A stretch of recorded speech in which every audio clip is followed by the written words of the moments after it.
নমস্কার, ভাইরাল রেসিপিতে সবাইকে ওয়েলকাম জানাচ্ছি। আজ বানিয়ে দেখাচ্ছি পুজো স্পেশাল ঝুরঝুরে বাসন্তী পোলাও। বাসন্তী পোলাও কীভাবে ঝুরঝুরে হবে আর কম সময়ে বানানো যাবে সেই রেসিপিটাই কিন্তু তোমাদের সাথে আজ শেয়ার করব। এর জন্যে 200 গ্রাম নিয়ে নিয়েছি বাসমতি চাল। বাসমতি চালের পরিবর্তে গোবিন্দভোগ চালও নেওয়া যেতে পারে, ওই সেম প্রসেসেই কিন্তু বানাতে হবে।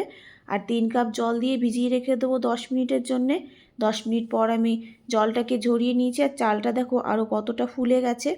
এবার ওই চালের জলটাকে আরও পুরো ড্রাই করে নিতে হবে চালনির সাহায্যে। তারপরে এর মধ্যে দিয়ে দেবো হাফ চা চামচ আদা বাটা, বড় 1 চা চামচ ঘি, 1 চা চামচ দিয়ে দেবো হলদি পাউডার আর 1 চা চামচ দিয়ে দেবো গরম মশলা পাউডার।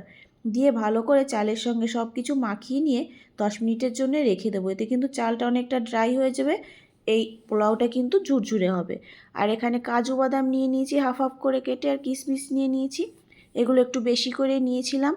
আর বড় 2 চামচ ঘি প্যানে দিয়ে গরম করে নিচ্ছি। তারপরে কাজু বাদাম কিশমিশ দিয়ে আমি ভালো করে ভেজে নেব। এটা কিন্তু অল্প আঁচেই ভাজতে হবে যাতে পুড়ে না যায়। এবার আমি এগুলোকে তুলে নিচ্ছি। এবার ওই ঘিয়ের মধ্যে আমি ফোড়নের জন্য শুকনো লঙ্কা দিয়ে দেবো। একটা শুকনো লঙ্কা ভেঙে দিয়ে দিয়েছি। আর কিন্তু কিছু ফোড়নে দেওয়ার প্রয়োজন নেই, কারণ এই পোলাওয়ে যদি অন্য কিছু গালে বাঁধে তাহলে কিন্তু সেটা মোটেও ভালো লাগে না খেতে।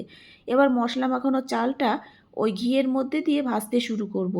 যত ভালোভাবে ভাজা হবে তত কিন্তু পোলাওটা ঝুরঝুরে হবে। এখানে আমি 5 মিনিট মতো ভালো করে এই চালটাকে ভেজে নিয়েছি। এখানে একটু যখনই কালারটা চেঞ্জ হয়ে আসবে তখনই কিন্তু এর মধ্যে আমি জল দিয়ে দেবো। এখানে আমি গরম জল দেব। 200 গ্রাম চালের জন্যে আমি 250 ml জল নিয়েছিলাম। জলটাকে ভালো করে গরম করে নিয়েছি, সেই গরম জলটাই এর মধ্যে দিয়ে দিচ্ছি।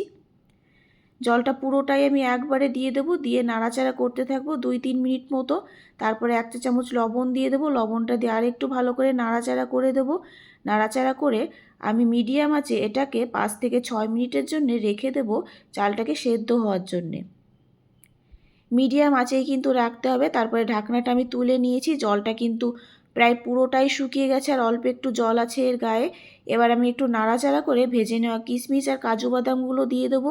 আর 2 চা চামচ চিনি দিয়ে দেবো। চিনি না দিলে কিন্তু পোলাওটা একেবারেই পারফেক্ট হবে না, কারণ এই পোলাওটা খেতে কিন্তু মিষ্টি মিষ্টি হয়।